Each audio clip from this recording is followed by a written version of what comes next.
જય અવધૂત. યુટ્યુબ અને ફેસબુકના માધ્યમથી આપણે અધિક માસનો મહિમા પૂજ્યશ્રીની વિચાર ગંગા દ્વારા જાણ્યો.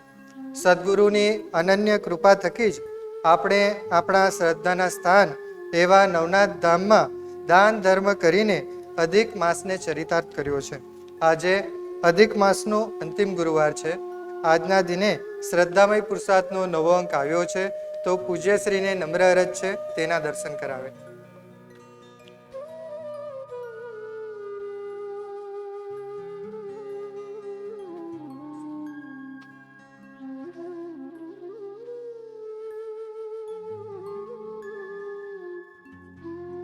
ખૂબ ખૂબ આભાર. હાલ કોરોના મહામારી ચાલી રહી છે, એને માટે શ્રદ્ધામય પુરુષાર્થ PDF સ્વરૂપે પ્રસિદ્ધ થઈ રહ્યો છે અને વિચાર ગંગાના માધ્યમ દ્વારા વિતરણ થાય છે, તો તેની સૌએ નોંધ લેવી. જો આપને કોઈ કારણસર PDF ન મળી હોય તો અમારો સંપર્ક સાધી શકો છો. નવરાત્રિની શરૂઆત 17 ઓક્ટોબર ને શનિવારથી થનાર છે. નવરાત્રિનું અનુષ્ઠાન વિચાર ગંગામાં મૂકવામાં આવ્યું છે, સાથોસાથ શ્રદ્ધામય પુરુષાર્થમાં પણ મૂકવામાં આવ્યું છે. તો સૌ નાથ ભક્તોને નમ્ર વિનંતી છે કે અનુષ્ઠાન અવશ્ય કરે. મહામારી નિવારણ અર્થે આપેલ મંત્ર અવશ્ય બોલવો. બીજી એક ખાસ સૂચના કે હાલ મહામારીને કારણે સરકાર શ્રીએ પરમિશન આપી ન હોવાથી નવરાત્રિ દરમિયાન ઘરે બેસીને જ ભક્તિ કરવાની રહેશે, અનુષ્ઠાન કરવાનું રહેશે. 22 ઓક્ટોબર અને ગુરુવારે રાત્રે 8 કલાકે નવરાત્રિની મહાઆરતી અને પ્રવચન યુટ્યુબ તેમજ ફેસબુક ઉપર લાઈવ થશે. તો સૌ નાથ ભક્તોને નમ્ર વિનંતી છે તેનો લાભ અવશ્ય લેવો. ગાડીનો ઓર્ડર નોંધાવવાનો બાકી હોય તો સત્વરે આપ નોંધાવી શકો છો. સત્સંગ મંડળ દીઠ પણ સામૂહિક ઓર્ડર આપ નોંધાવી શકો છો.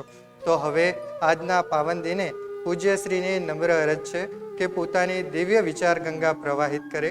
જય અવધૂત.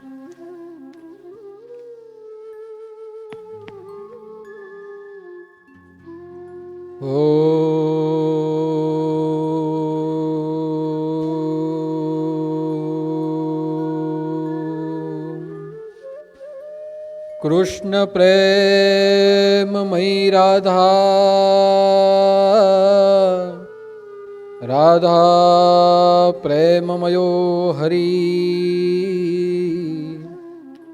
જીવને ન ધને નિત્યમ, રાધા કૃષ્ણ ગતિમ મમ. કૃષ્ણ પ્રાણમયી રાધા, રાધા પ્રાણમયો હરી, જીવને ન ધને નિત્યમ, રાધા કૃષ્ણ ગતિમ મમ. કૃષ્ણ ગેહ સ્થિતો રાધા, રાધા ગેહ સ્થિતો હરી, જીવને ન ધને નિત્યમ, રાધા કૃષ્ણ ગતિમ મમ. અવધૂત ચિંતન શ્રી ગુરુદેવ દત્ત સદગુરુદેવ કી જય.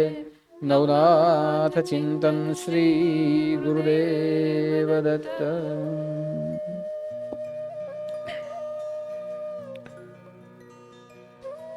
यहीं हम सबके हृदय में विराजमान पूर्ण पुरुषोत्तम स्वरूप में निराकार पर ब्रह्म परमात्मा के स्वरूप में, परमानंद स्वरूप में, सच्चिदानंद स्वरूप में विराजमान ऐसे सदगुरु के चरणों में मेरा साष्टांग प्रणाम। एवं अधिक मास में इष्ट देवता भगवान श्री कृष्ण पुरुषोत्तम और आद्य देवी माँ राधा रानी, जिनकी कृपा समस्त जीव मात्र के ऊपर रही है, जिनके चरित्र का वांचन हमारे जीवन को प्रेरणा देता है, जिनके चरित्र का पठन हमें परमानंद प्राप्त करवाता है और जिनका चरित्र आत्मसात करने से हमारे जीवन में राधा कृष्णम गतिम मम यानी कि मोक्ष की गति उपलब्ध हो जाती है। ऐसे भगवान राधा कृष्ण पुरुषोत्तम के चरणों में मेरे साष्टांग प्रणाम। एवं जो भी नाथ भक्त यूट्यूब के माध्यम से, फेसबुक के माध्यम से हर गुरुवार की विचार गंगा का श्रवण कर रहे हैं, गुरुवार के गुरु मूर्ति के एवं इष्ट देवता नवनाथ के दर्शन कर रहे हैं, ऐसे सभी धर्मप्रेमी भाई बहन और सभी नाथ भक्तों को मेरा जयोदूत जय जय मच्छिंद्र समर्थ और आदेश। हम सब अधिक मास में हमारी निष्ठा से, हमारी भावना से और हमारे मन की पवित्रता से निष्दिन जप, तप, व्रत, उपवास आदि कर्म कर रहे हैं। और ये सभी कर्म हमारे जीवन के कर्तव्य लक्ष्य कर्म है। यह सब कर्म करने से देह की शुद्धि, मन की शुद्धि, आत्मा की शुद्धि और जीवन की शुद्धि होती है। और इसीलिए अधिक मास को विशेष रूप में भगवान राधा पुरुषोत्तम ने वरदान दिया है कि जो भी भक्त तुम्हारे महीने के दिनों में मेरा चिंतन करेगा, मेरा स्मरण करेगा और मेरा चिंतन और स्मरण करते हुए, कर्तव्य कर्म करते हुए सत्कर्म करेगा, उसे मैं अधिक से अधिक फल दे दूंगा। उसके जीवन में अधिक से अधिक पुण्य मेरी कृपा से उसे प्राप्त होगा। उसके जीवन से मृत्यु की वेदना दूर होगी, आदि व्याधि उपाधि के कष्ट दूर होंगे, उसे परमानंद और अखंडानंद प्राप्त होगा। उसके जीवन में उसे मोक्ष गति प्राप्त हो जाएगी। यानी ये सभी वरदान अधिक मास को दिए गए हैं और अधिक मास को जो भी वरदान प्राप्त हुए हैं उसका फायदा हमें प्रतिदिन जप, तप, ध्यान, कर्म, पूजा पाठ करते हुए ले लेना चाहिए। सभी महीनों में अधिक मास को भगवान ने सर्वोत्तम श्रेष्ठ मास के रूप में माना और इसलिए कहा जाता है कि जो भी सज्जन, जो भी भक्त, जो भी व्यक्ति यह महीने में विद्या दान करेगा, उसके जीवन में उसे सद्विद्या प्राप्त होगी। जो व्यक्ति यह महीने में किसी रोगी को या किसी भी व्यक्ति को, किसी भी प्राणी को औषध दान करेगा, वो हमेशा अपने जीवन में निरोगी रहेगा, उसका परिवार सुखी और तंदुरुस्त रहेगा। जो व्यक्ति भूखे को अन्न दान करेगा, उसके घर में कभी भी अन्न नहीं खूटेगा, अन्नपूर्णा के भंडार उसके घर में भरे हुए रहेंगे। जो कोई व्यक्ति वस्त्र दान करेगा, उसे या उसके परिवार को कभी पहनने के लिए वस्त्र की कमी नहीं होगी। जो व्यक्ति धनदान करेगा उसके जीवन में आया हुआ अयोग्य धन योग्य हो जाएगा। धन से आने वाली आपत्तियां समाप्त हो जाएगी। योग्य लक्ष्मी का निवास उसके घर में होगा। समय समय पर संपत्ति और संपदा उसे और उससे परिवार को प्राप्त होती रहेगी। वो व्यक्ति कभी भी निर्धन नहीं होगा और सदा वो अपने जीवन में कर्मयोग करते हुए जिएगा। जो व्यक्ति सत्संग के द्वारा ज्ञान चर्चा करेगा या ज्ञान यज्ञ में अपने कानों के द्वारा सद्ज्ञान को श्रवण करेगा, राधा पुरुषोत्तम मास की कथाओं का श्रवण करेगा, राधा कृष्ण के कथा चरित्र का श्रवण और पठन करेगा, उसे जीवन में सत्संग प्राप्त होगा। उसके जीवन में उसे सद्गुरु प्राप्त होंगे। उसके जीवन में उसे परम दुर्लभ और परमात्मा को वल्लभ ऐसा ज्ञान प्राप्त होगा। और स्वाभाविक है कि जहां ज्ञान प्राप्त हो जाता है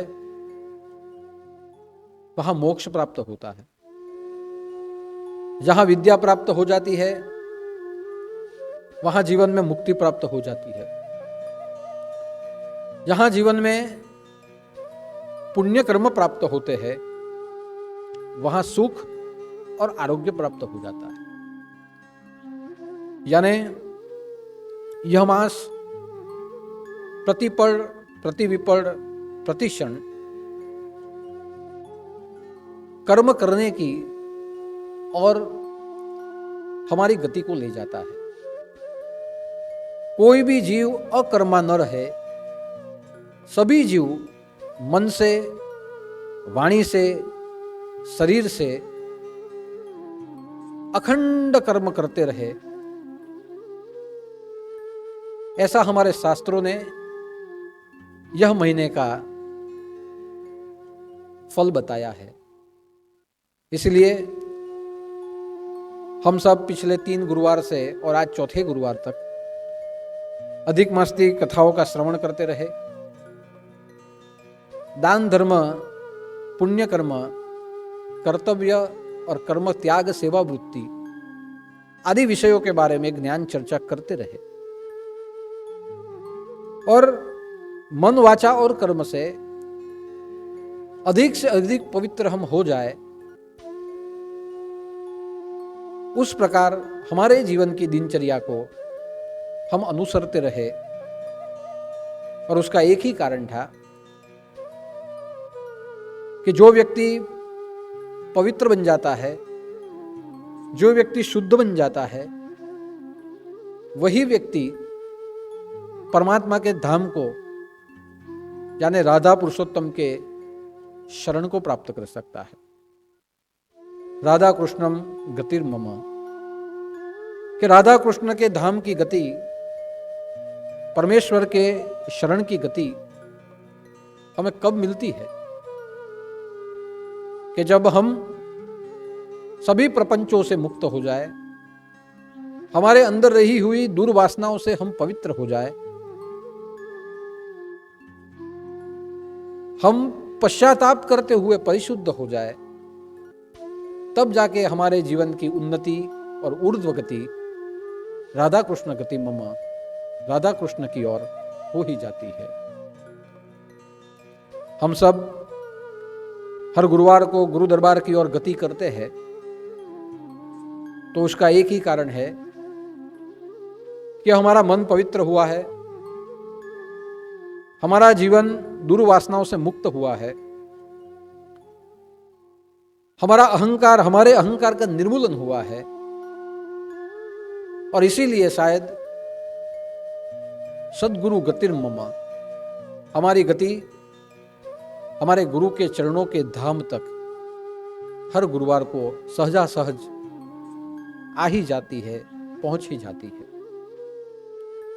इसलिए ज्यादा से ज्यादा पवित्र और परिशुद्ध बने, क्योंकि पवित्र पुतात्मा, यह पुतात्मा भी, पवित्रता भी परमात्मा का एक स्वरूप है। विष्णु सहस्त्र नामावली जब आप पढ़ेंगे, उसमें भगवान विष्णु के 1000 नामों का वर्णन किया गया है। भगवान के प्रत्येक नाम, उसके एक प्रत्येक नाम एक स्वभाव है। भगवान के 1000 नाम 1000 स्वभाव, भगवान के 1000 स्वभाव, भगवान के 1000 सद्गुण है। और भगवान के 1000 सद्गुण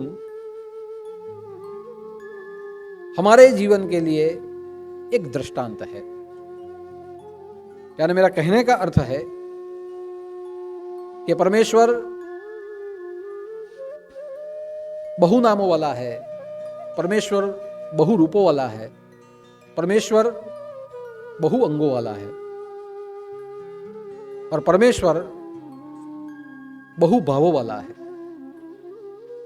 ऐसे बृहत परमेश्वर, जिनके स्वभाव, जिनके गुण, जिनके रूप बहु रूपों में हमने अनुभव किए हैं, तो विष्णु सहस्त्र नामावली में भगवान विष्णु का एक नाम है पुतात्मा। अब आप सोचेंगे कि पुतात्मा का अर्थ क्या होता है।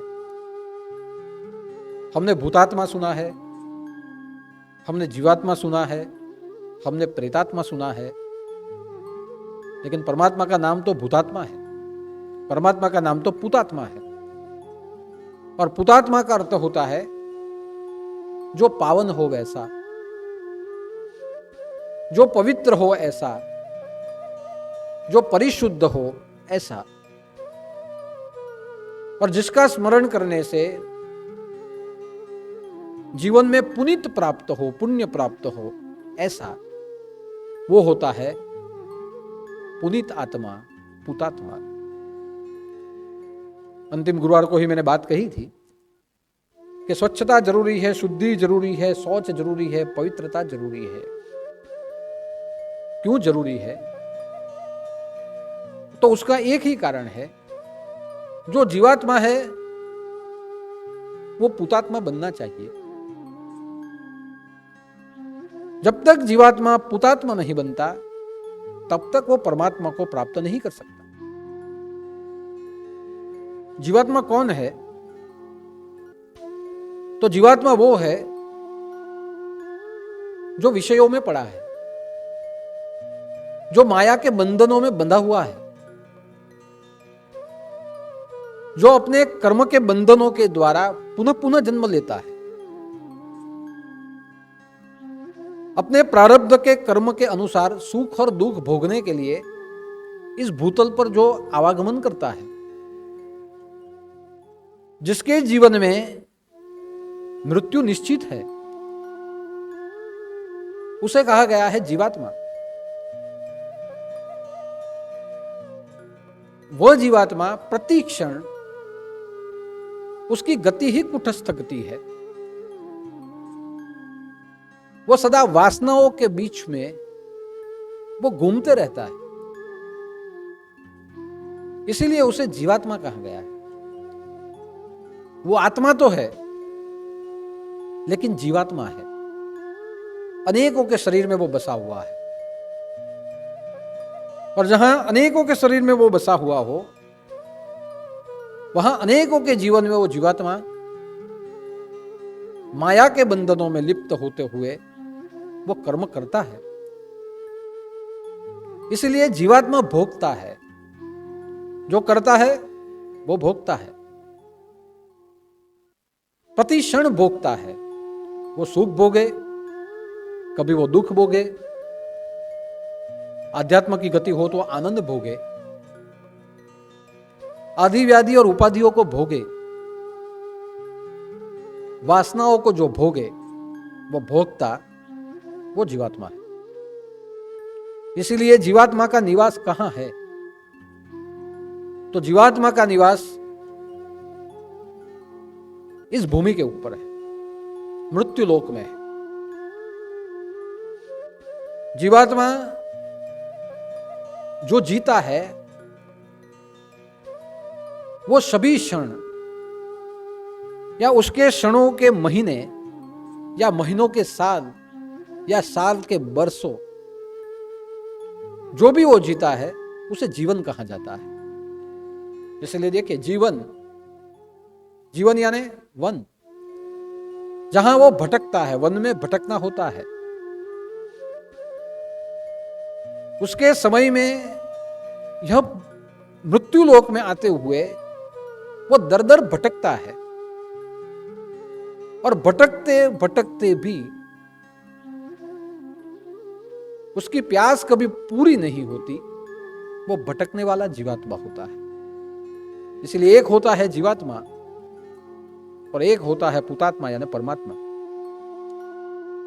तो हम जीवात्मा है, लेकिन जीवात्मा की उच्च गति परमात्मा हो सकती है। लेकिन जीवात्मा की उच्च गति परमात्मा कब हो? कि जीवात्मा परमात्मा का एक स्वभाव स्वीकार कर ले।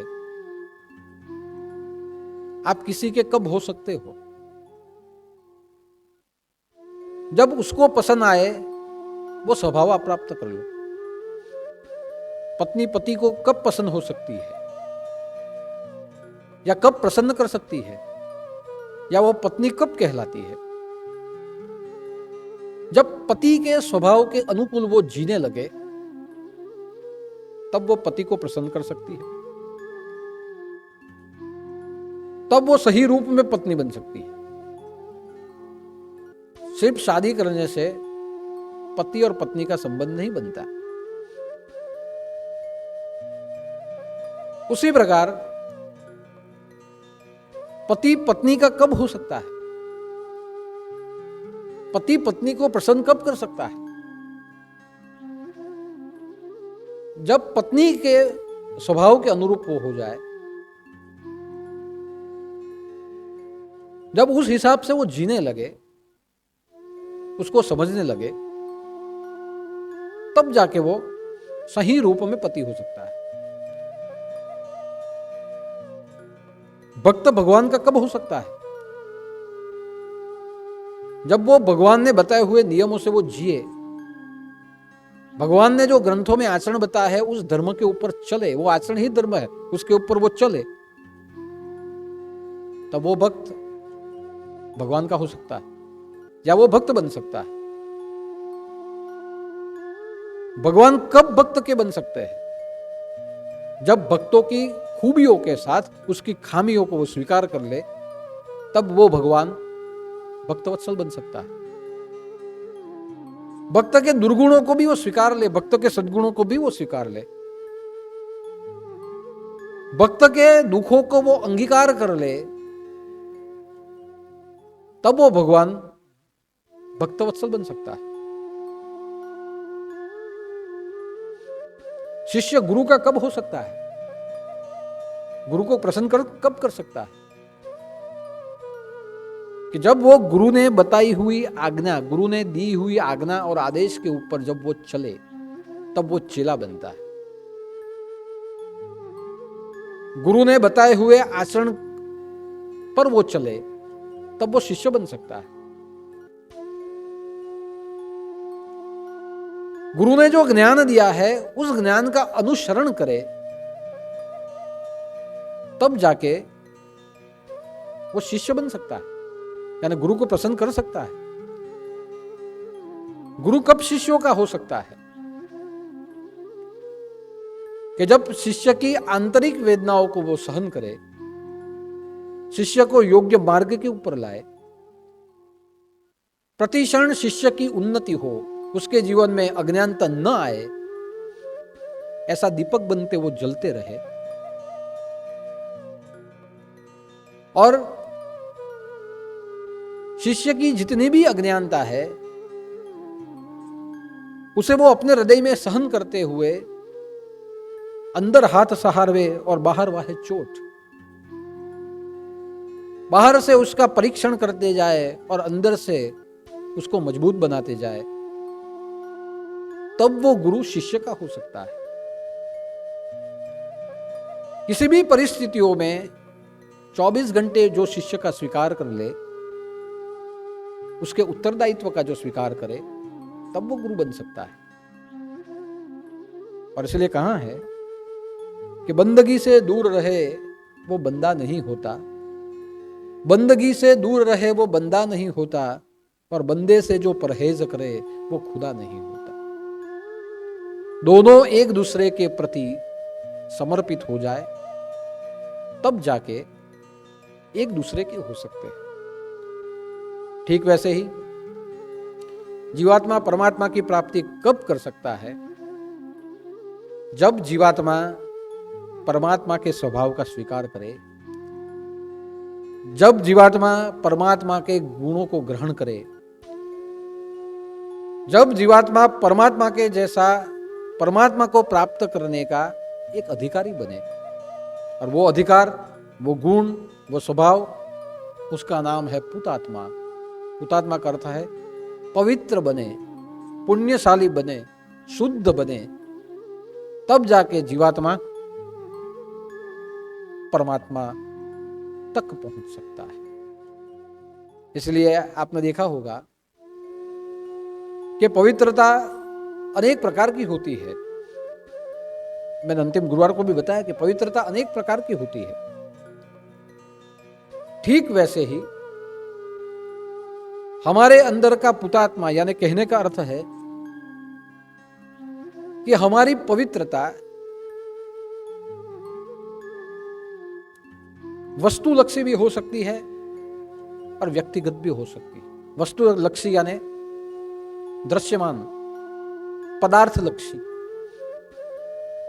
पदार्थलक्षी पवित्रता हो सकती है, पदार्थलक्षी पुण्य हो सकता है।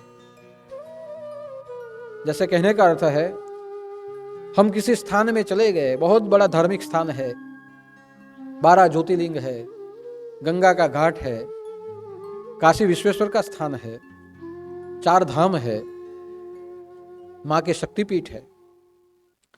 ये सभी वस्तुलक्षी पुण्य है, वस्तुलक्षी पवित्रताएं है। ये सभी दृश्यमान पवित्रताएं है। ये सभी स्थानलक्षी पवित्रताएं है।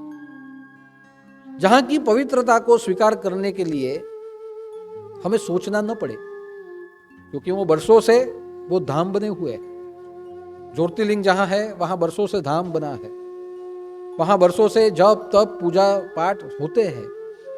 जहां श्रद्धालु प्रति क्षण अपनी मानसिकता श्रद्धा के रूप में लेके वहां आते हैं, जहां लोगों के निर्वाण और निर्माण के कार्य होते हैं। ऐसे सभी धाम वस्तुलक्षी, पदार्थलक्षी, स्थानलक्षी पवित्र स्थान है, पुण्यशाली स्थान है। जहां तप किए जाते हैं, जहां तपों को समर्पित किया जाता है, वो तपोभूमि बन जाती है। उसे स्वीकार करने के लिए हमें सोचना नहीं पड़ता, हम हृदय पूर्वक उसे स्वीकार कर लेते हैं। आज हमारा ये स्थान है, ये स्थान वस्तुलक्षी पुण्य है, ये स्थान वस्तुलक्षी पवित्रता है, दृश्यमान पवित्रता है। यह पुण्य भूमि है, यह तपोभूमि है, जहां हमारे सदगुरु ने महामुनि मच्छिंद्रनाथ के आदेश से धुनी दखाई, 36 वर्षों तक यहां तपश्चर्या की, यहां ज्ञान यज्ञ हुए, यहां कर्मकांड हुए, यहां भक्त अपनी श्रद्धा लेके प्रतिक्षण आते हैं, जहां उनकी श्रद्धा का निर्माण और निर्वाण हो जाता है, जहां उनके दुखों का निवारण हो जाता है, जहां का स्मरण करते हुए मन बुद्धि चित्त और अहंकार शुद्ध हो जाते हैं। यह बरसों से पुनीत स्थान है, बरसों की पवित्रता है, जो पवित्रता स्थानलक्षी है, जिसे स्वीकारने के लिए सोचने की जरूरत नहीं, जिसे स्वीकारने के लिए कुछ परीक्षण करने की जरूरत नहीं, जिसका स्वीकार कभी विज्ञान के माध्यम से नहीं किया जा सकता। ये एक ऐसी पवित्रता है, एक ऐसी पुण्य भूमि है। यानी पुण्य भूमि या पवित्रता स्थान लक्ष्य हो सकती है, लेकिन वो स्थान लक्ष्य बनने के लिए हजारों वर्ष उसके पीछे चले जाते हैं। दूसरी पवित्रता या पुण्यता होती है व्यक्तिगत पवित्रता और पुण्यता। यानी कोई व्यक्ति अपने अंदर पूजा जप तप व्रत करता रहे और अपनी आंतरिक सुधारना करता रहे, उसे पता चले कि मेरे अंदर में दुर्वासना है, उसे मुझे मुक्त होना है, वो अपने जप तप ध्यान में जो लगा रहे, स्वीकार करते हुए लगा रहे, वो साधु कहलाता है, वो योगी कहलाता है। जो प्रतिक्षण योग मार्ग के द्वारा अपनी इंद्रियों को शुद्ध करता रहे, प्रतिदिन पवित्र करता रहे। योग का अर्थ ही है कि योग यानी हमारी तमाम इंद्रियों को हम प्रतिदिन शुद्ध रखें, तमाम इंद्रियों को हम प्रतिदिन अपवित्रता से दूर रखें।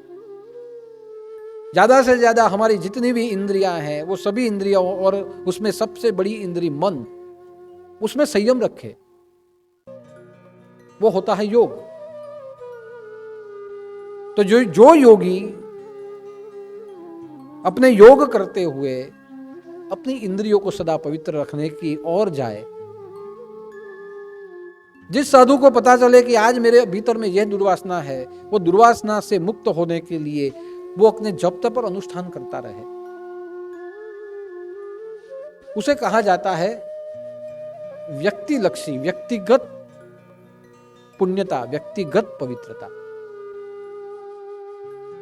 पवित्र होने के लिए, पवित्रता दिखाने के लिए हमें कोई लिबास की जरूरत नहीं होती, हमें तन को सजाने की जरूरत नहीं होती। मन से शुद्ध होता जाए, मन से आंतरिक सुधारणा करने वाला व्यक्ति वो ही साधु हो सकता है। उसे कहा गया है व्यक्तिगत पवित्रता, व्यक्तिगत पुण्यता। तन को जोगी सब करे, मन को विरला कोई, सिद्धि सहजे पाइए जो मन जोगी होए। जो मन को पवित्र करे वो मन जोगी बन जाता है, उसे तन जोगी बनने की जरूरत नहीं है, उसे बड़ी बड़ी माला पहनने की जरूरत नहीं है, उसे तिलक करने की ज्यादा जरूरत नहीं है, उसे भस्म रमाने की जरूरत नहीं है। वो मन जोगी होता है जो सदा मन को सुधारता रहे, और मन को सुधारते सुधारते मनमुखी होते हुए अपने जीवन को जो पवित्र से पवित्र बनाता रहे प्रतिदिन, वो होती है व्यक्तिगत पवित्रता। महाभारत में भीष्म पितामह व्यक्तिगत पवित्र थे। वो भले वो जीवन से कोई साधु संत नहीं थे, लेकिन उनके जीवन का संयम, उनके जीवन का ब्रह्मचर्य, उनके जीवन का आचरण, वो पुतात्मा थे, पुण्यशाली था। मन से रहो वो पवित्र, लेकिन पवित्रता से जब आप कर्म करो तब आप पुण्यात्मा बन जाते हो, तब वो पुण्य हो जाता है, तब वो जो कर्म करो उसमें आप और दूसरा पावन हो जाता है। तो भीष्म पितामह जो थे वो व्यक्तिगत पवित्र थे। धर्मराज युधिष्ठिर व्यक्तिगत पवित्र थे, उनके जीवन का आचरण धर्म के प्रति था। उन्होंने अपने को राजधर्म से जुड़े हुए रखा।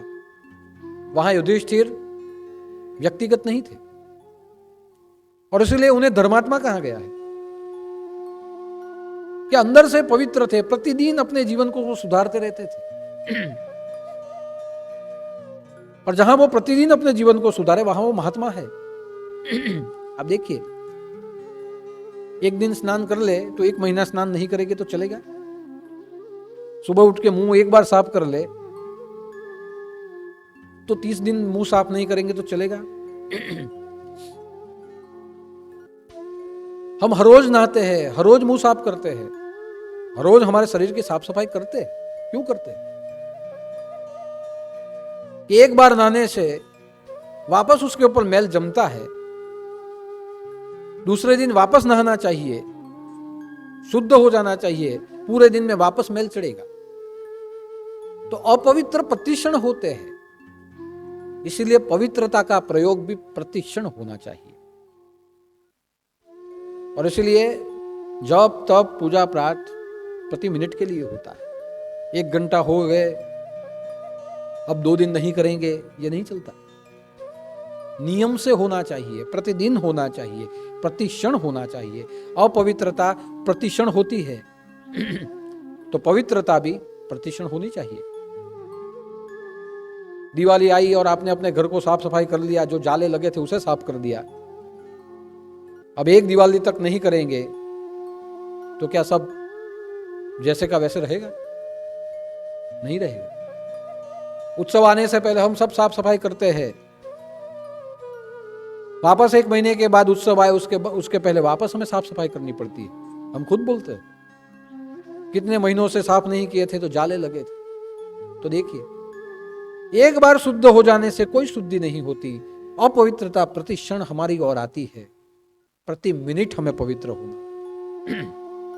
तो धर्मराज आंतरिक सुधारना करते थे, वो पवित्र थे।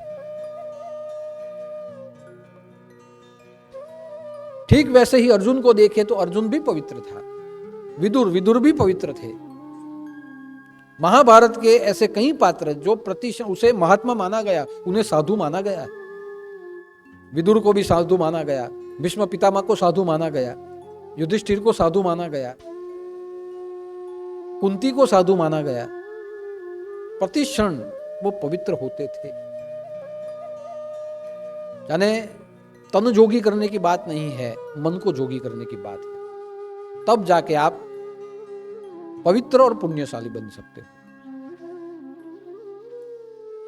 और जो पवित्र और पुण्यशाली बनता है वो उसके निज धाम जाता है।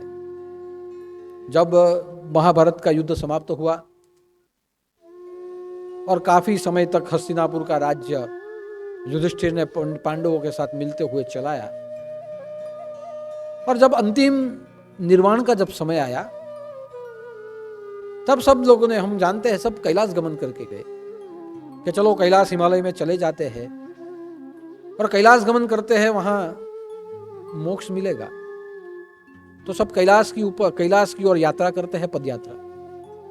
और धीरे धीरे धीरे धीरे धीरे सब कैलाश में चढ़ते जाते हैं। जब कैलाश की जहां चोटी है, वहां जब निर्वाण का या मोक्ष का जहां धाम आया, उसके पहले थोड़ी सीढ़ियां बची थी, थोड़ी सीढ़ियां, 10-15 सीढ़ियां बची थी। लेकिन मोक्ष धाम में प्रवेशने का अधिकार किसी पुण्यशाली को था। तो धीरे धीरे धीरे क्या हुआ, सब लोग जाते गए। और कहां जाता है, उसमें सबसे पहले बीच रास्ते में ही द्रौपदी का निर्वाण हो गया। धीरे धीरे धीरे आगे चलते चलते अर्जुन का निर्वाण हुआ, भीम का निर्वाण हुआ, सहदेव और नकुल का निर्वाण हुआ। लेकिन अंत में जो पहुंचा वो युधिष्ठिर था। और वहां कहा जाता है कि अंत में युधिष्ठिर ही क्यों पहुंचे। जब द्वारपाल वहां खड़े थे, बीच में ही सबका निर्वाण होते गया, युधिष्ठिर ही क्यों पहुंचे। तो जब वो आगे बढ़ रहे थे तो वहां सबसे पहले द्रौपदी को पूछा गया। द्रौपदी ने कहा मैं मोक्षधाम आऊंगी। तो वहां द्वारपाल ने कहा आप नहीं आ सकती। क्यों नहीं आ सकती? क्योंकि आपने अपने जीवन में धर्म का आचरण तो किया है, लेकिन 5 पांडवों में भी सबसे ज्यादा आपकी प्रीति सिर्फ अर्जुन के ऊपर थी। जहां 5 पति हो, प्रीति सिर्फ अर्जुन के ऊपर थी, तो बाकी के लिए अन्याय था।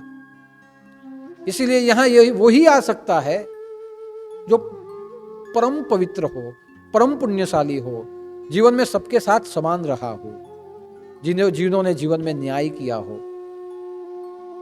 तो तो अर्जुन को न्याय मिला, बाकी हो तो कहीं ना कहीं अन्याय हुआ है, तुम्हारे धर्म से तुम कहीं ना कहीं चूकी हो, तो तुम्हें मोक्ष का अधिकार, मोक्ष धाम का अधिकार नहीं, तो उसका बीच रास्ते में निर्वाण हुआ। भीम जिसने कहा मैं आ सकता हूं, उसे भी मना किया गया, तुम भी नहीं आ सकते। क्यों नहीं आ सकते? तो उसका एक ही कारण है, तुम्हें अपने बल के ऊपर ज्यादा अहंकार था, खाने में तुम्हें ज्यादा वासना थी, अपने बल के ऊपर जहां ज्यादा अहंकार था, जहां आप अहंकार करो वहां दूसरों को मार देते हो। हमारा अहंकार किसी दूसरों को दमन कर लेता है, हमारा अधिकार किसी दूसरों को मार देता है। तुम्हें अपने बल के ऊपर अभिमान था, तुम्हारे खाने में सबसे ज्यादा वासना थी, जहां तुम खाते थे वहां दूसरे नहीं खा पाते थे, वहां अन्याय होता था, यानी दुर्वासना थी, रसलोलुपता थी। और ऐसी जहां रसलोलुपता हो वहां अपवित्रता होती है, यानी तुम्हारा बीच रास्ते में निर्वाण होगा, तुम इस द्वार में नहीं प्रवेश। नकुल ने कहा मैं आ सकता हूं, तब जाके उसे भी मना कर दिया गया, तुम नहीं आ सकते। क्यों? तुम्हें रूप का अभिमान है, और जिसे रूप का अभिमान होता है वो स्वाभाविक है दूसरों के लिए ईर्ष्या करता है। तो तुम्हारे में एक दुर्वासना थी, ईर्ष्या, रूप का अभिमान, तुम भी नहीं आ सकते, उसका भी बीच में रास्ते में निर्वाण। सदैव ने कहा मैं आ सकता हूं, द्वारपाल ने कहा नहीं आ सकता, क्योंकि तुम्हें भी अपने ज्ञान के ऊपर अहंकार था कि मैं जो जानता हूं जब तक मुझे न पूछा जाए मैं बताऊंगा नहीं। तुम त्रिकाल ज्ञानी थे, लेकिन तुम्हारे ज्ञान का फायदा किसे हुआ? जहां तुमने अपने ज्ञान के द्वार को खोला नहीं, जहां कोई पूछे और तू बता नहीं सकता, ऐसी त्रिकाल ज्ञानी होके तुम्हारा फायदा किसे हुआ? तुम भी नहीं आ सकते। ये भी एक दुर्वासना है, ये भी एक अपवित्रता है कि आपके पास बहुत कुछ भरा हो और आप किसी को न दे पाओ, तो जो भरा है वो सड़ जाता है, तो ज्ञान भी सड़ता है, तो तुम नहीं आ पाओगे, उसका भी बीच रास्ते में निर्वाण हो। अर्जुन ने कहा मैं आ सकता हूं, कहा तुम भी नहीं आ सकते। क्यों नहीं आ सकते? क्या तुम्हें अपनी धनुर्विद्या के ऊपर गुमान था, और तुम्हें इतना अहंकार था कि वह अहंकार भी दूसरों को मारता था। तुमने अपने जीवन में प्रतिक्षण अहंकार किया अपनी विद्या के ऊपर, और जहां अपनी विद्या के ऊपर अहंकार आया है वहां कहीं महाबलियों का अपमान तुम्हारे द्वारा भी हुआ है। तो अपमान करना यह भी एक दुर्वासना है। तुम भी नहीं आ सकते, वो भी नहीं जा पाया। बाद में पहुंचे धर्मराज। धर्मराज ने पूरा जीवन सत्यम वद धर्मचर स्वाध्याय करते हुए बिताया था। उनका शरीर वैसे का वैसे रहा, लेकिन उनके पैरों का अंगूठा वो पिघल गया। क्यों पिघला? धर्मराज ने कहा यह क्यों पिघला? तब कहा कि तुमने अपने गुरु के सामने झूठ बोला था कि नरोवा कुंजरोवा, अश्वस्थामा नाम का युवक मरा है या हाथी मरा है मैं जानता नहीं, लेकिन अश्वस्थामा मरा है इतना जानता हूं। यानी जानते हुए भी तुमने धर्म के लिए झूठ बोला, लेकिन गुरु से झूठ बोला, द्रोण से झूठ बोला। जहां हम गुरु से झूठ बोल दे वहां हमारा एक अंग भी, जैसे युधिष्ठिर का एक अंग पिघला, वैसे हमारे कहीं ना कहीं हमारे जीवन में हमें चोट पड़ती है, हमें नुकसान भुगतना पड़ता है। फिर भी तुम पुण्यात्मा थे, तुमने धर्म का आचरण किया, तुम्हारी वजह से धर्म की स्थापना हुई है, प्रवेशने के अधिकारी तुम हो। हाँ, लेकिन एक है, तुम अकेले आ सकते हो, तुम्हारे साथ और कोई नहीं। तब धर्मराज ने कहा कि अब तो सबका निर्वाण हो चुका है, लेकिन मेरे साथ जब से मैंने यात्रा शुरू की है तब तक ये कुत्ता, एक श्वान मेरे साथ साथ चलता है। अगर इसे आप ले सकते हैं तो मैं आपके साथ आ सकता हूं। और तब ऐसे कहा गया कि कोई एक आ सकता है, वो प्राणी है नहीं आ सकता, मनुष्य है तो आ सकता है, प्राणी के कर्म ही क्या है।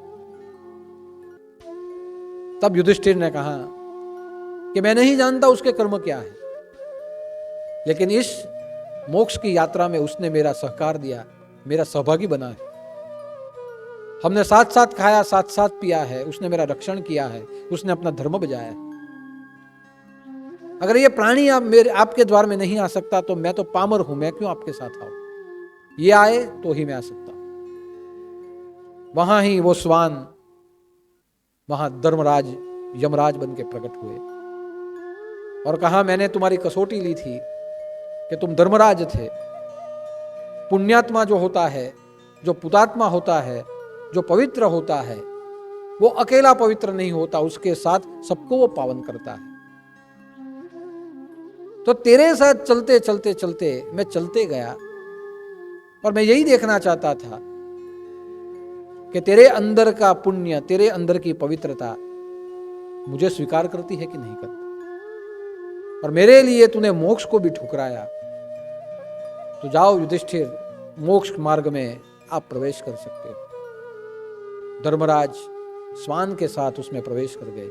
आप सोचिए कि मोक्ष का अधिकारी कौन बनता है? जो पुतात्मा होता है। युधिष्ठिर भी जीवात्मा था, उसके भी पाप पुण्य थे, वो भी भोगता था, उसने भी दुख भोगा है, उसने सुख भोगा है, उसने वासनाएं भोगी है, उसने राज भोगा है, सब भोगा है उसने, वो भोगता था। पुनरुपि जन्मम पुनरुपि मरणम युधिष्ठिर का भी हुआ था। लेकिन जीवात्मा जब पुतात्मा बनता है, पवित्र बनता है, पावन बनता है, कुछ पुण्य को अपने दामन में वो कमा लेता है, तब जाके वो परमात्मा के धाम पहुंच सकता है। तो युधिष्ठिर पहुंचा। यानी कहने का भावार्थ है कि जीवात्मा परमात्मा तक पहुंचता है, लेकिन कब? जब वो पुण्यात्मा, वो परमात्मा के स्वभाव को स्वीकार करे, परमात्मा के पुण्यात्मा वाले स्वभाव को स्वीकार करे और उसके जैसा बनने का प्रयत्न करे, पवित्र बनने का प्रयत्न करे। व्यक्तिगत रूप से वो जो पवित्र हो जाए, अपने स्वभाव से पवित्र हो जाए, अपने अंदर की दुर्वासनाओं से वो जब पवित्र हो जाए, तब जाके वो परमात्मा के धाम पहुंचता है। और इसलिए कहा गया है कि हमें पवित्र कर दे ऐसी वस्तु क्या है इस जीवन में। पुण्यात्मा की बात हुई, पुण्य की बात हुई, पावन होने की बात हुई, तो हमारे जीवन को साफ कर दे ऐसा कौन सा पदार्थ है? कपड़ा हो तो साबु से साफ हो जाए, मैल हो तो पानी से धुल जाए, लेकिन अंतकरण को पवित्र कर सके ऐसा कौन सा पदार्थ है? ऐसा कौन सा प्रसाद है? अंतकरण को जो पवित्र करे वो प्रसाद है। ऐसा कौन सा प्रसाद है जो अंतकरण को पवित्र कर दे? तब कहा गया है कि अंतकरण को पवित्र कर दे ऐसा प्रसाद सदगुरु का सानिध्य है, आपके गुरु का सानिध्य। गुरु का सानिध्य अंतकरण को पवित्र कर दे। अंतकरण को पवित्र कर दे ऐसा कौन सा प्रसाद है? गुरु की माला अंतकरण को पवित्र कर देने वाला प्रसाद है। अंतकरण को पवित्र कर दे ऐसा कौन सा प्रसाद है? तो शिष्य के प्रति गुरु का प्रेम अंतकरण को पवित्र करने वाला प्रसाद है। गुरु का उपदेश अंतकरण को पवित्र करने वाला प्रसाद है। और उससे भी ज्यादा पवित्र करने वाला प्रसाद है सदगुरु ने जो नाम दिया है परमात्मा का, वो परमात्मा का नाम पतित को पावन करने वाला है। यानी आप देखिए, पुण्यात्मा बनने के लिए, पुण्यशाली बनने के लिए, पवित्र और शुद्ध बनने के लिए सदगुरु के माध्यम की जरूरत पड़ती है। गुरु के नाम की माला, गुरु का सानिध्य, सदगुरु का उपदेश, सदगुरु का अहोभाव और साथ साथ अहोभाव से दिया हुआ उसी परमात्मा का एक नाम जिसे कहा जाता है मंत्र, वो पतित को पावन कर देता है। और इसलिए कहा जाता है कि सुमिरन कर ले तू मेरे मना, तेरी उम्र बीती हरि नाम बिना। कि है मन तू सुमिरन कर, शरीर को सुमिरन नहीं करना है मन तू सुमिरन कर। सुमिरन कर ले तू मेरे मना, तेरी उम्र बीती हरि नाम बिना। कि प्रतिक्षण बीतती जा रही है, प्रतिक्षण बीतती जा रही है, सुमिरन कर ले, हरि के नाम का सुमिरन कर ले। यह सुमिरन करने से कुछ हो ना हो, तुम्हारा मन पावन हो जाएगा, तुम्हारा चित्त निर्मल हो जाएगा, तुम्हारा अहंकार समाप्त हो जाएगा, अंदर से तुम पुण्यात्मा बन जाओगे।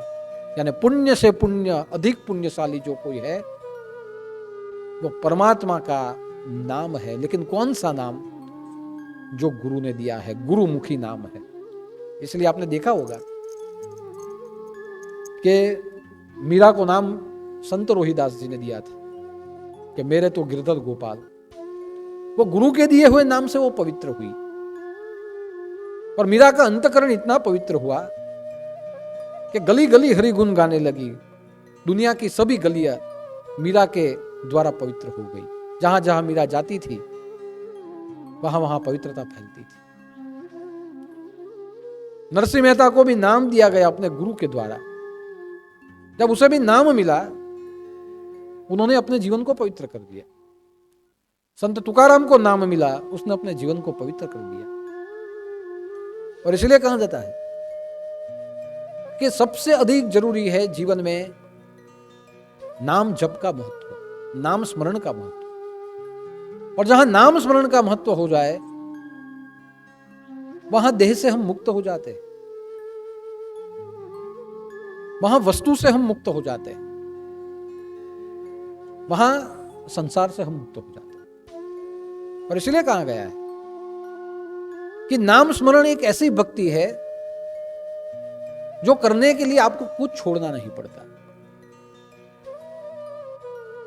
आपको यम नियम आसन प्राणायाम करने के लिए आपको उपवास करने पड़ते हैं, किसी स्थान को छोड़ के किसी स्थान में जाना पड़ता है, कुछ ना कुछ आपको छोड़ना पड़ता है, तब जाके आपके अनुष्ठान हो सकते हैं। लेकिन एक अनुष्ठान ऐसा है नाम जप का, और वो अनुष्ठान का नाम है सुमिरन, स्मरण। कि स्मरण करने के लिए आपको कुछ छोड़ना नहीं पड़ता। आप अपने संसार के साथ स्मरण कर सकते हो। भगवान की भक्ति संसार के साथ करने के लिए ही सहज और सुलभ मार्ग है नाम स्मरण। आप मन में नाम स्मरण करते रहो। नाम जप अलग चीज है और नाम स्मरण अलग। नाम जप करना यानी माला के साथ उसका जप होता है, तो जब माला हाथ में ले तो बाकी के काम छोड़ने पड़ते हैं। लेकिन जब आप नाम जप से भी ज्यादा जब नाम स्मरण में आप चले जाओ, तो मन से जब सुमिरन हो जाए तो माला हाथ में नहीं हो, फिर भी आप अपने घर के काम करते करते सुमिरन कर सकते हो। यानी नाम स्मरण एक ऐसी प्रक्रिया है जहां संसार को साथ लेते लेते आप चल सकते हैं। आप ऑफिस में बैठे बैठे भी नाम स्मरण करो, आपके हाथों के काम भी हो सकते हैं। गुरु नानक अपने काका की दुकान के ऊपर बैठे, कोई साधु मिल गए, और साधु मिल गए तो उसे एक मंत्र मिल गया, तेरा तेरा तेरा, और उन्होंने वो मंत्र सुना, पता तो नहीं चला। लेकिन जब हिसाब करने के लिए जब बैठे और जब हिसाब करने लगे 11, 12, 13 और 13 आया, हिसाब करते करते जब 13 आया तो वो नाम उन्हें सुनाई दिया, तेरा तेरा तेरा तेरा, और 13 13 करते करते करते वहीं वो स्मरण में लीन हो गए। लेकिन घर दुकान के काम किए, लेकिन जहां 13 आया यानी मैं तेरा तेरा तेरा हुआ। आप देखिए कि गुरु ने दिया हुआ नाम, उसका कोई अर्थ न हो कोई फर्क नहीं पड़ता। आप आपके संसार के साथ में लेके हुए जो चल सकते हैं वो है नाम, उसका स्मरण। और इसलिए कहा गया है कि धन यौवन कामिनी जैसे लागे तोई, वैसे जो हरि लागे सोय भक्ति होय। पुत्र पौत्र धन कामिनी जैसे लागे तोय, वैसे जो हरि लागे सोय भक्ति होय। यहां पुत्र पौत्र धन कामिनी उसे छोड़ने की बात नहीं, वो जैसे प्यारे लगते हैं वैसे भगवान को भी लगा दो, वैसे हरि को भी प्यार कर दो, वैसे गुरु सेवा में भी प्यार लगा दो, वो जैसे प्यारे है वैसे उसको भी प्यार करो, दोनों को प्यार करो।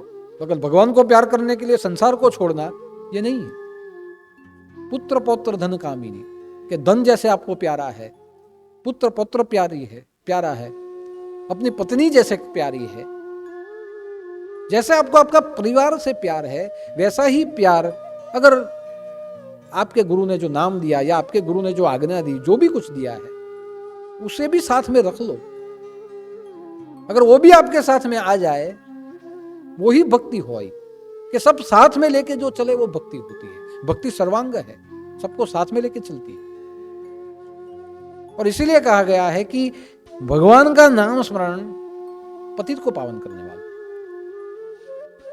उसी नाम स्मरण से हमें हमारे अंदर की दुर्भावनाओं को मिटा देना है। अगर वो दुर्भावना मिटी तो समझ लीजिए समय का कोई बंधन नहीं, स्थल का कोई बंधन नहीं,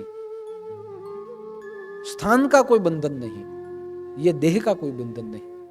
आप जहां हो वहां से ही उसके स्मरण में आप जुड़ सकते हो। और वैसा स्मरण किया है राधा कृष्ण और गोपियों ने। आप देखिए कि राधा कृष्ण और गोपियों के बीच में था क्या? बहुत दूरियां थी, समय की दूरियां बहुत थी, स्थान की दूरियां बहुत थी, बहुत अंतर पे रहते थे, जीवन में दूरियां बहुत थी, देह से दूर बहुत थे, लेकिन जीवन में जुड़े रहे स्मरण मात्र से। यानी स्मरण जोड़ लेता है, जहां स्मरण हो जाता है वहां दूरियां मिट जाती है। भले दूरियां हो, लेकिन स्मरण के द्वारा एहसास वो मिटता नहीं। एहसास अनुभव स्मरण से भी होता रहता है। और आप देख सकते हैं उसमें कि कृष्ण सबको छोड़ के गए। जब कृष्ण ने गोकुल छोड़ा और मथुरा गए, तब कृष्ण ऐसे कह के गए थे कि मैं जाऊंगा और कंस का वध करके मैं वापस आऊंगा, 15 दिन में मैं आ रहा हूं। लेकिन कृष्ण को तो पता था कि 15 दिन में आ रहा हूं, मैं कह के जा रहा हूं, आज जो मेरा छूट रहा है कल मैं वहां वापस नहीं आने वाला। मेरी मायाओं को मैं छोड़ रहा हूं। कृष्ण माया के बंधन को छोड़ते हुए गए। और जहां कृष्ण वृंदावन से मथुरा चले गए, कंस का वध किया, काफी समय तक वो मथुरा में रहे, मथुरा के संचालन को भी संभालते रहे। लेकिन यहां राधा और गोपियों को भी कृष्ण की याद आती थी। और वहां कृष्ण प्रतिक्षण राधा और गोपियों और अपने ग्वालों को वो याद करते थे, अपनी गायों को याद करते थे, अपने वृंदावन को याद करते थे। अरे काफी समय गुजरा है। और जहां काफी समय गुजरा और ऐसे कहा जाता है, विविध विविध प्रकार से उसका वर्णन किया गया है। सूरदास जी ने अपने हिसाब से किया है, तुलसीदास जी ने अपने हिसाब से किया है, डोंगरे जी महाराज ने भी अपने हिसाब से किया है, भागवत में कुछ अपने हिसाब से लिखा है। अपने अपने हिसाब से, अपने अपने भावनाओं से उस विरह और वेदना का वर्णन हुआ है। और वहां कहा गया है कि कृष्ण मथुरा में चले गए, फिर भी कृष्ण प्रतिक्षण अपने गोकुल को, अपने वृंदावन को, सबको याद करते थे। कृष्ण यमुना को याद करते थे। तो कहा गया कि वृंदावन से लुप्त रूप में यमुना मथुरा तक पहुंचती थी। और वहां की जो नदी थी उसमें गुप्त रूप से यमुना आके मिल जाती थी। कृष्ण जब स्नान करने आते थे तो वही यमुना वहां आके मिलती थी, या उन्हें यमुना से अटैचमेंट, यमुना वहां सामने से आती थी। और कृष्ण जब स्नान करते थे तो हर रोज एक कमल का फूल बहते हुए यमुना में वृंदावन से मथुरा तक आता था। कृष्ण ने सोचा कि ये हर रोज जो फूल आता है कमल का, कृष्ण को पता था कि राधा हर रोज एक फूल यमुना में बहा देती थी कि मेरा कृष्ण कहीं भी हो, कृष्ण अर्पण या पुष्प उसे अर्पण हो जाना चाहिए। आप देखिए कि कहां मथुरा है, कहां वृंदावन है। फिर भी बहा हुआ फूल, बहा दिया गया हुआ फूल बराबर समय पे कृष्ण के हाथों में आ जाता था। कृष्ण के साथ उद्धव थे, उसके परम सखा, वहां के मंत्री भी थे। उद्धव बहुत ज्ञानी थे और उद्धव बहुत ज्ञानी थे। कई कई बार कृष्ण को वो सलाह सूचना करते थे। एक बार कृष्ण की आंखों में आंसू आए और कृष्ण अपने महल में जहां खिड़की थी वहां बैठे थे, झरोखे में, और झरोखे में बैठे हुए उनका मुख वृंदावन की ओर था। कृष्ण रोते थे। तो उद्धव ने आके कहा कि तुम्हारी आंखों में मैंने कभी आंसू नहीं देखे, तुम क्यों रोते हो? तो कृष्ण ने कहा, कुछ भावनाएं ऐसी है, जीवन के कुछ अनुभव ऐसे हैं, कुछ भावनाएं ऐसी है, मैं तुम्हारे सामने कुछ और रूप से जीता हूं, लेकिन अंगत रूप से मैं कहीं और जीता हूं। तो कहां जीते हो आप? आपके पास तो बहुत बड़ा राज्य है, मैं राजा भले हूं, लेकिन मेरे अंगत जीवन में मैं सबके साथ जुड़ा हुआ हूं। मेरे पास मेरे ग्वाल है, मेरे गाय है, मेरा वृंदावन है, मेरी मां है, मेरे पिता है, मेरी गोपियां है, मेरी राधा है, मेरी बांसुरी है, मैं सबके साथ जीता हूं अंगत पलों में। लेकिन कर्तव्य कर्म करने के लिए मुझे यहां आना पड़ा, लेकिन मैं जीता हूं उनके साथ। तब उद्धव ने कहा कि आपकी आंखों में आंसू, आप ज्ञानी हो, ज्ञानी कभी रोता नहीं, ज्ञानी मन से संयमित हो जाता है। यानी कहने का मतलब है ज्ञानी प्रैक्टिकल हो जाता है, ज्ञानी पर्सनल नहीं होता, प्रैक्टिकल। उसे कहा गया ज्ञान कि जैसी जैसी परिस्थितियां आए उसमें अपने आप अपना रूप बदल लेना, वो होता है ज्ञान। तो ज्ञानी प्रैक्टिकल होता है, ज्ञानी रोता नहीं। मैं तो ज्ञानी समझता था, और आप रोते हो तो उसका अर्थ है आप ज्ञानी से भी ज्यादा आप भावुक हो, आप भावना वाले हो, भक्तिभाव वाले हो, आप इमोशनल हो, पर्सनल हो। तब कृष्ण ने कहा कि कार्य करने के लिए ज्ञानी बनना पड़ता है, लेकिन ज्ञान की जो भूमिका होती है वो भक्ति और प्रेम है। मैं प्रेम से जीता हूं, जहां मैं प्रेम से जीता हूं वहां मेरा स्मरण मेरे वृंदावन में हो जाता है, और जहां मेरा स्मरण वृंदावन में होता है वहां मेरी भक्ति है। यानी ज्ञान पुरुषार्थ से मिल सकता है, भक्ति भगवान की कृपा से प्राप्त होती है। आपके जीवन में अगर भक्ति घटी है, पुरुषार्थ से नहीं, भगवान का प्रसाद है, गुरु का प्रसाद है भक्ति, तब आप भक्ति कर सकते हो। ज्ञान तो आप किताबों में भी ढूंढ सकते हो। यानी ज्ञान पुरुषार्थ जन्य है और भक्ति कृपा जन्य है, कृपा साध्य है। और कृपा साध्य भक्ति, मेरा कृपा साध्य प्रेम, प्रेम की भूमिका ही, प्रेम की भूमि में ज्ञान रूपी पुष्प खिलता है, बाकी ज्ञान कभी खिल ही नहीं सकता। बाद में कृष्ण ने सोचा कि अब जरूरत पड़ी है कि उद्धव को कुछ उपदेश दिया जाए। एक काम करता हूं, सुबह में स्नान करने के लिए गए, जैसे वहां से कमल का फूल आया, वो कमल का फूल राधा ने भेजा था, कृष्ण को तो पता था, हर रोज एक फूल बहते हुए वहां से आता था। कृष्ण ने वो फूल उठाया, उस फूल को सूंघा, जैसे ही उस फूल को सूंघा कृष्ण बेशुद्ध हुए, भान भूल गए और बेभान होते हुए नीचे पड़े। कृष्ण को पकड़ा गया, उनके मुंह पर पानी डाला गया, वापस वो शुद्ध हुए, रोने लगे। उद्धव ने वही बात छेड़ी कि क्यों रोते हो, क्या हुआ? तो कहा ये पुष्प जो है वो राधा ने भेजा है, और जैसे मैंने उसको सूंघ लिया मैं उसके स्मरण में चला गया, ये देह का भान में भूला। तब जाके उद्धव ने कहा कि भगवान, आप जिनको इतना याद करते हैं वो भी आपको इतना याद करते हैं क्या? तब भगवान ने कहा मैं याद करता हूं, वो भी मुझे याद करते हैं।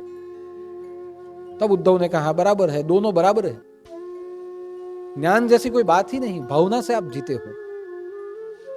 आप भी संयम रखे और अपना ध्यान किसी और जगह पे लगाए, योग मार्ग में लगा दीजिए।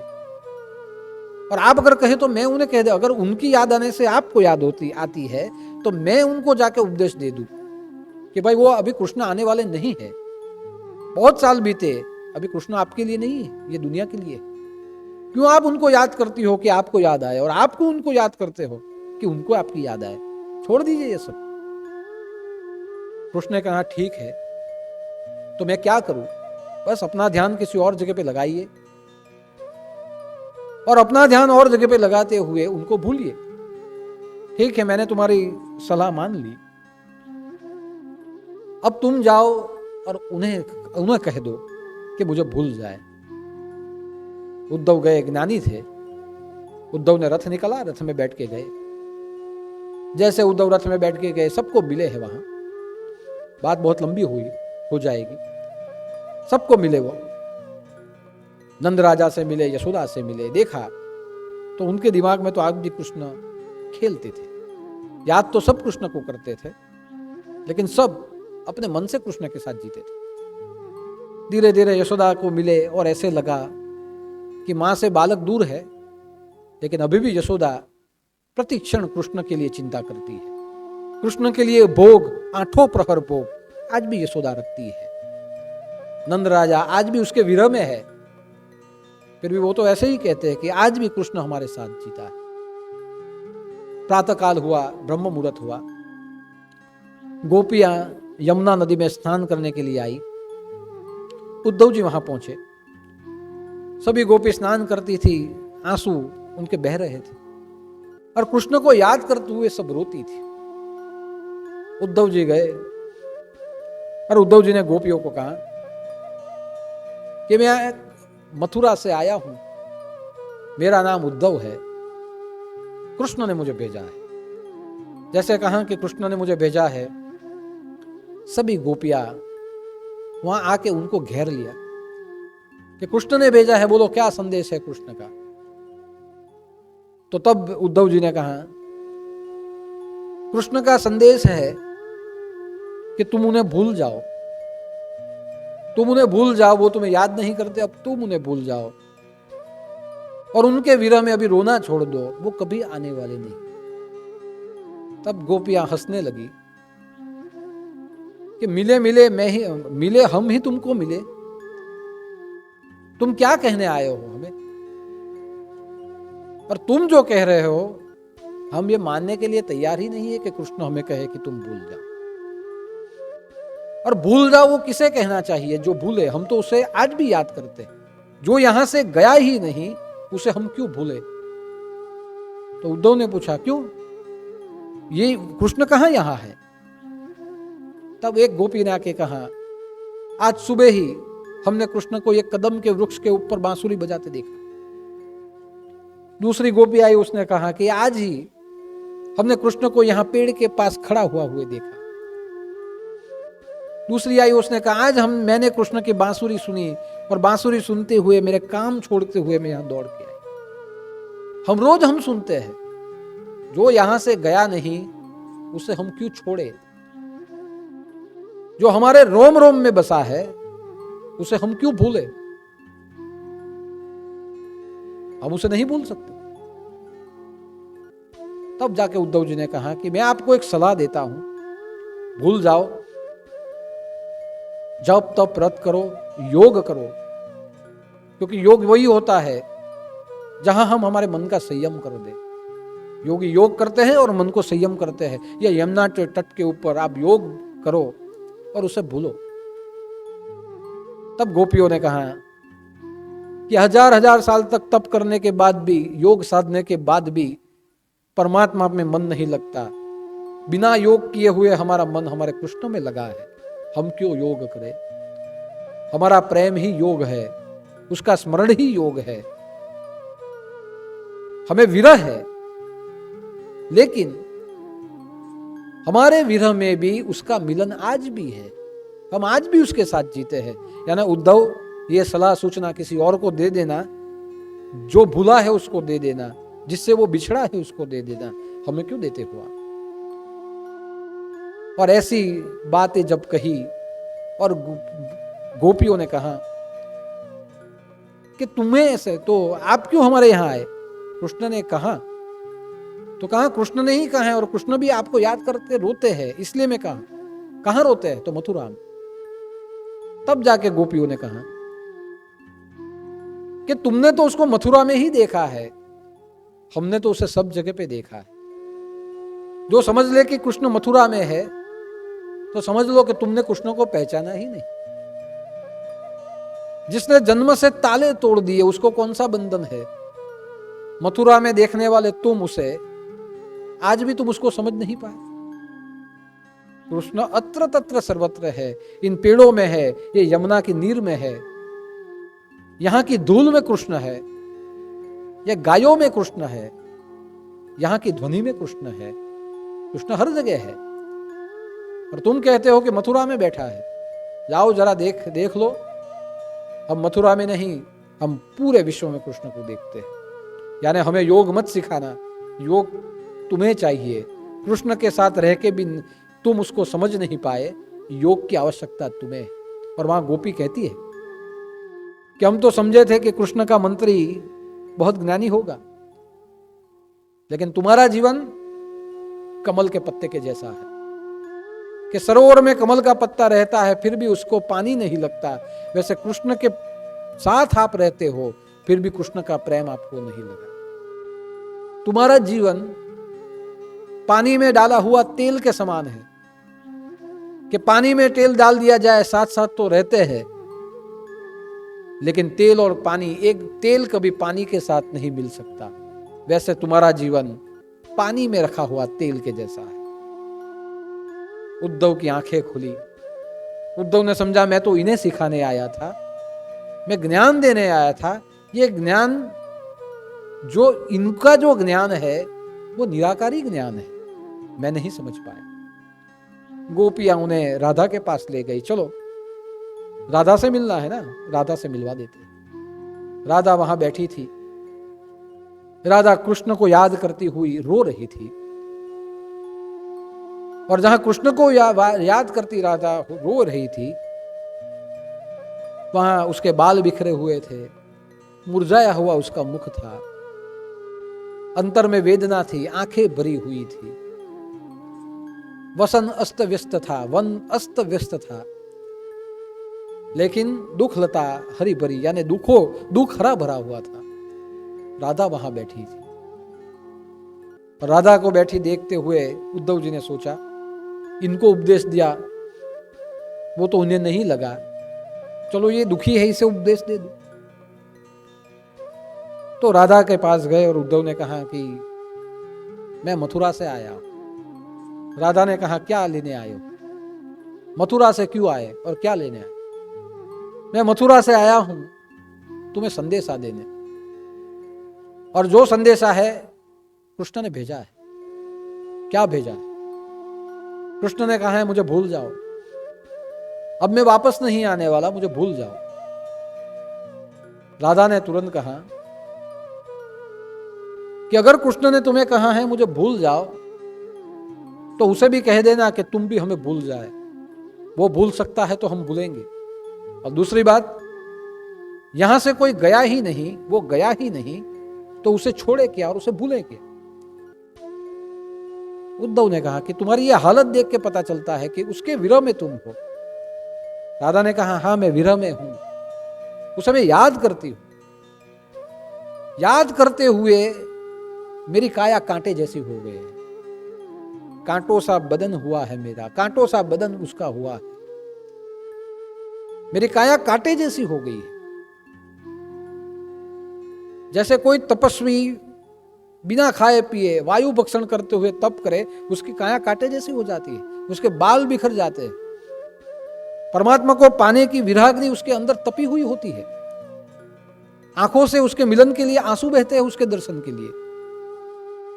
यही सब मेरा हाल है, यानी ये विराग्नि है। मैं उससे जुदा हुई नहीं। ये विरह की अग्नि है, उसके दर्शन की अग्नि है, बाकी और कुछ नहीं। और उसी समय पे क्या होता है, एक भौरा घूमता हुआ वहां आता है, काले रंग का। और राधा कटाक्ष में बोलती है भौरे को अपने हाथों से उड़ाते हुए वो बोलते हैं कि तू भी काला है कृष्ण के जैसा, तू भी काला है कृष्ण के जैसा, एकदम कपटी है, निकल यहां से। और ये जो बोला जाता है वाक्य, वो उद्धव के लिए बोला जाता है। ये तो काला है, कपटी है, तू निकल यहां से। बाद में उद्धव और एक बार उन्हें कहते हैं कि आप इतने कृष्ण के विरह में हो, वो तो आपको भूला है, तो ऐसे कपटी को आप क्यों याद करते हो? तब राधा ने कहा कि बस यहां ही रुक जाओ, हमारी और उसकी लड़ाई प्रेम की है, मगर हमारे बीच में अगर कोई कृष्ण को कपटी कहे हम नहीं चला सकते, यानी अब बहुत हो चुका, तुम यहां से चले जाओ। और यहां से जाओ और सीधे मथुरा जाना और कृष्ण को कहना कि तू गया ही नहीं तो हम तुझे क्यों भूले, तू आज भी हमारे साथ है, अत्र तत्र सर्वत्र है। जाओ उद्धव, तुमने एक ही ठिकाना उसका देखा है, हम तो पूरे विश्व में उसे देखते हैं। जरा जाके, तुम्हें जरूरत है कृष्ण को समझने की, जाके उसे बोल देना, हम न भूलेंगे और न आपको भूले। यानी कहने का अर्थ है कि स्मरण मरते दम तक रहता है। स्मरण, स्मरण, स्व में मर जाना, स्मरण में मर जाना, उसका नाम होता है स्मरण। कि जब आप स्मरण करो तो प्रतिक्षण आपकी उसके पीछे मर जाए, और मर जाने का अर्थ है उसे अमर बना ले। तो राधा और गोपी कभी कृष्ण को भूली नहीं, स्मरण में भी तीनों एक दूसरे को याद करते हुए जिए हैं। और इसीलिए आज बोला जाता है गोपी किशन राधा किशन। मीरा कृष्ण को भूली नहीं, उसके स्मरण में मीरा अमर हो चुकी। यानी जो आपको प्रतिक्षण मार दे और मरी हुई क्षणों को जो अमर बना दे, उसे कहा जाता है स्मरण। तो हमें किसका स्मरण करना है? सदगुरु के नाम का स्मरण। स्मरण में जीवन पावन हो जाता है। राधा का जीवन पावन हुआ, गोपियों का जीवन पावन हुआ, कृष्ण परम पावन थे, कृष्ण का स्मरण करते हुए पावन बनी। और इसलिए मैंने कहा कि कृष्ण गेह स्थितो राधा, राधा गेह स्थितो हरि। कि कृष्ण राधा के शरीर में जीते हैं और राधा कृष्ण के शरीर में जीती है। उनका स्मरण करने से हम धन्य बन जाते हैं, राधा कृष्ण गति प्राप्त होती। यानी एक दूसरे के स्मरण में जीना, एक दूसरे के देह में जीना। आप भगवान के स्मरण में जियो, उसके देह में आप जीते हो। भगवान आपका स्मरण करे, वो आपके साथ जीते। आपके सदगुरु आपका स्मरण करे, वो आप में जीते। आप उनका स्मरण करो, आप उनमें जीते हो। यानी जहां स्मरण आ जाए वहां देह एक हो जाता है, वहां समय, स्थान, जीवन, परिस्थिति, उसकी दूरियां वहां मिट जाती है। और इसलिए मैं कहता हूं कि ये जो पूरा देह है ये गोकुल है, इंद्रियों का समूह गोकुल है, विचारों का वृंद है ये वृंदावन। उनमें जो उछलने वाला जो मन है ये गोपियां है, गोपी भाव, उछलने वाला मन ये गोपियां है। उस उछलने वाले मन के साथ, उस उछलने वाले मन की एक स्थिर स्थिति है, ज्ञान की भूमिका की एक स्थिति है, प्रेम भूमिका की एक स्थिति है, वो आत्मा है। और आत्मा जहां पुतात्मा में लीन हो जाए, वो परमात्मा, वो कृष्ण है। यानी कृष्ण परमात्मा, आत्मा वो राधा है, मन गोपी है। सब हमारे शरीर में है। ये शरीर है गोकुल। और जहां अनेक प्रकार के भावों का वृंद हो, सामूहिक भावों का वृंद हो, वो होता है वृंदावन। इसलिए कृष्ण प्रेममयो राधा, राधा प्रेममयो हरि। कृष्ण प्राणमयो राधा, राधा प्राणमयो हरि। कृष्ण गेह स्थितो राधा, राधा गेह स्थितो हरि। सब एक दूसरे में समाये हुए हैं। स्मरण जहां आता है वहां समाना हो जाता है, वहां एक दूसरे के साथ हम जुड़ जाते हैं। यानी सब कुछ मरता है, लेकिन जो अमर हो जाता है वो सुमिरन होता है। आज भी सुमिरन अमर है, मरने के बाद भी जो रह जाता है वो सुमिरन होता है। इसलिए भले ही ये लॉकडाउन का पीरियड चल रहा हो, लेकिन वहां बैठे बैठे जो भी भक्त प्रवचन सुनते हैं, आप सब गुरु के स्मरण में है। और यहां बैठे बैठे मैं जो आपको सुनाता हूं मैं आपके स्मरण में हूं। यानी जहां आपका और मेरा स्मरण मिल जाए वहां समझो कि यहां सानिध्य है। वहां जरूरी नहीं कि हम वहां से यहां आए या मैं वहां से यहां हूं, वहां सानिध्य है। जहां एक दूसरे के स्मरण मिले वो सानिध्य है। जहां एक दूसरे के साथ हम जुड़ जाए वो सानिध्य है। और इसलिए कहता हूं कि हमारे अंदर में जो भी दूर रहते हुए कि गुरुवार नहीं भर पाते, बार बार नहीं आ पाते, महामारियों का माहौल है, किसी न किसी को सबको कुछ न कुछ तकलीफें होती रहती है। ये महामारी कई लोगों को आई भी है लेकिन जीवन से वापस निकल भी चुकी है।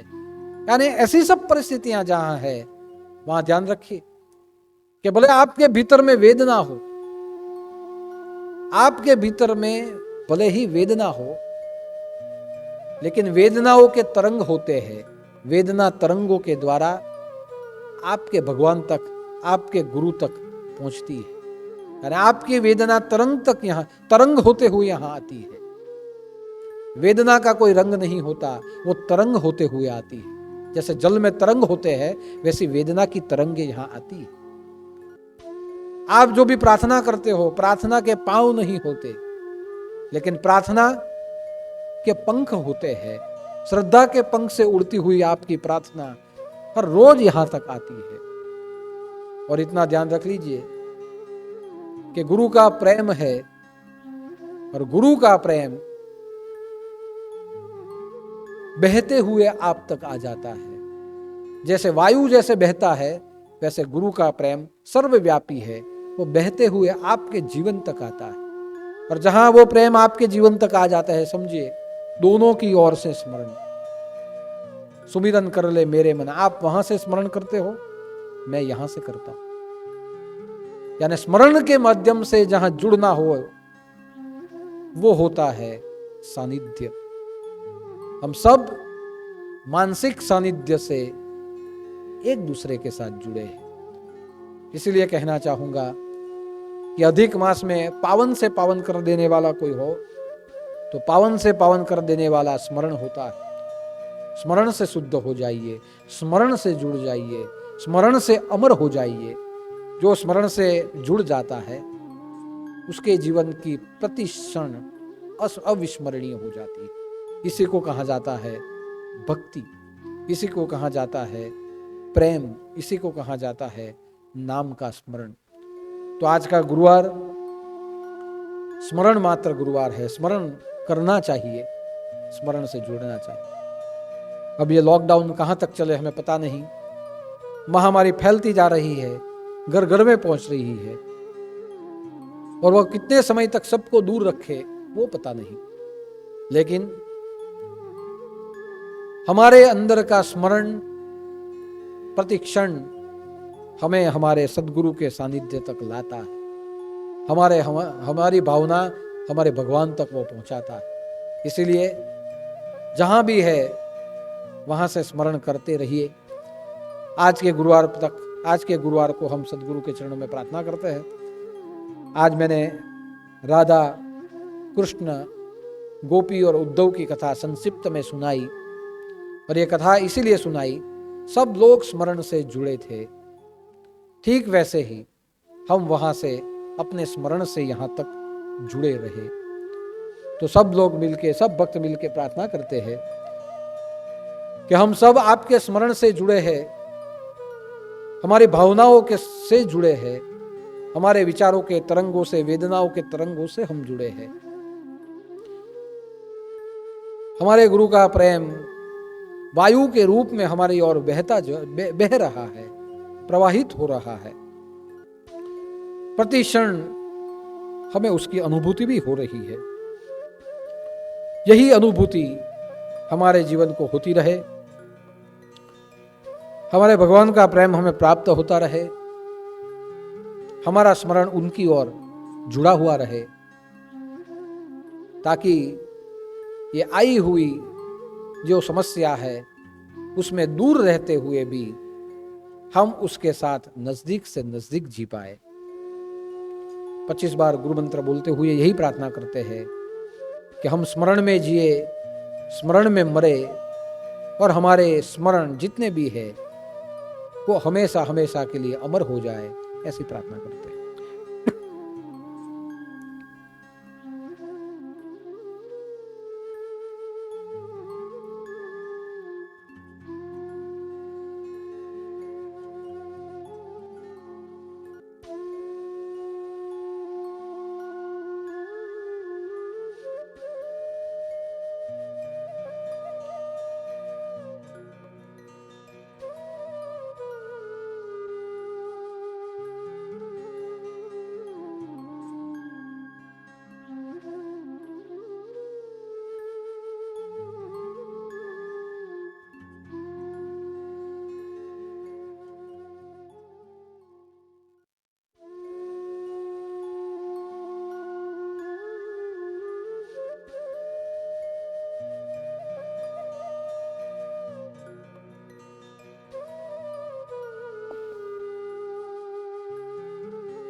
गोरक्ष झालंधर चरपटाश्च अड़भंग कानीप मच्छेंद्राज चौरंगी रेवाणक भर्तवरी सज्ञा भूम्याम्ब भूरन नवनाथ सिद्धः। जय जय मच्छेंद्र समर्थ, जय जय मच्छेंद्र समर्थ, जय जय मच्छेंद्र समर्थ। स्वामीनाथ महाराज की जय, छोटे दादा की जय।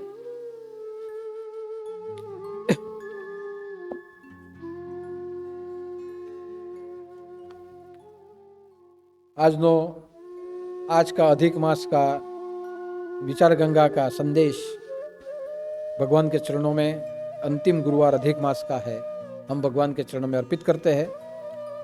मैं यहाँ से बोलूँ, आप भी वहाँ से बोलेंगे। और आज का ये संदेश हमारी प्रार्थना है जो हम राधा पुरुषोत्तम भगवान के चरणों में अर्पित करेंगे। ओम श्री राधा कृष्णाय नमो नमः। राधा कृष्णाय नमो नमः। प्रभु श्री कृष्ण और राधा रानी एक दूजे के देह में निवास करते हैं। उनके चरित्र का पठन करने से हमें परमानंद की प्राप्ति होती है। इसलिए अधिक राधा पुरुषोत्तम मास में जीवन की प्रतिक्षण उनके स्मरण में व्यतीत करे और धन्य बने। राधा कृष्ण भगवान की।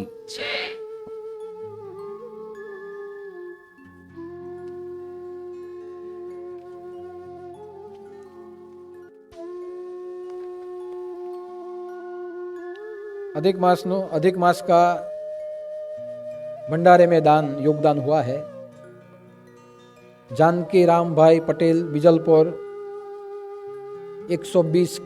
6 किलो दाल, कोकिलाबेन चौधरी दादरिया 20 किलो चावल 20 किलो गेहूं, छोटू भाई पटेल खैरलाव 50 किलो चावल, मीराबेन पटेल खैरलाव 10 किलो चावल 10 किलो गेहूं, जयेश भाई डी गड़तिया मुंबई 25 किलो चावल 25 किलो गेहूं, दलपत भाई लाड कलवाड़ा 25 किलो चावल 5 किलो तुवल दाल, भानुबेन सोलंकी 1 तेल का डिब्बा, दीपक भाई सुरती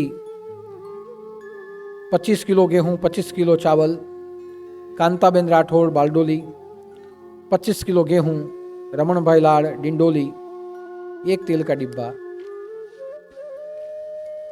देवरे साहेब सचिन 50 किलो गेहूं 50 किलो चावल 10 किलो तुअर दाल, 1 किलो तल 1 तेल का डिब्बा, हंसाबेन चौधरी 50 किलो चावल 1 तेल का डिब्बा, दस्तान भाई चौधरी 20 किलो गेहूं 10 किलो चावल, जयेश भाई चौधरी 5 किलो चावल 5 किलो खांड, गुलाब भाई चौधरी 25 किलो चावल, शांतिलाल चौधरी 15 किलो बैंगन, 15 किलो भिंडे, 5 किलो अदरक, 5 किलो मिर्ची, 1 किलो धनिया। नवीन भाई चौधरी बड़ौदा से 20 किलो गेहूँ। कांति भाई चौधरी 25 किलो चावल। ये अधिक मास में अन्नदान हुआ है। जिन्होंने अन्नदान किया, भगवान राधा कृष्ण उनके जीवन पे कृपा करे। दूसरी बात, आज का भंडारा गीताबेन विमल भाई पटेल धर्मपुर से, अधिक मास के अंतिम गुरुवार का भंडारा उनकी ओर से किया गया है। परमेश्वर को प्रार्थना करता हूँ उनका जीवन धन्य बने। अभी महत्व की बात, तारीख 17/10/2020 यानी शनिवार से, यह शनिवार से तारीख 23/10/2020 यानी शुक्र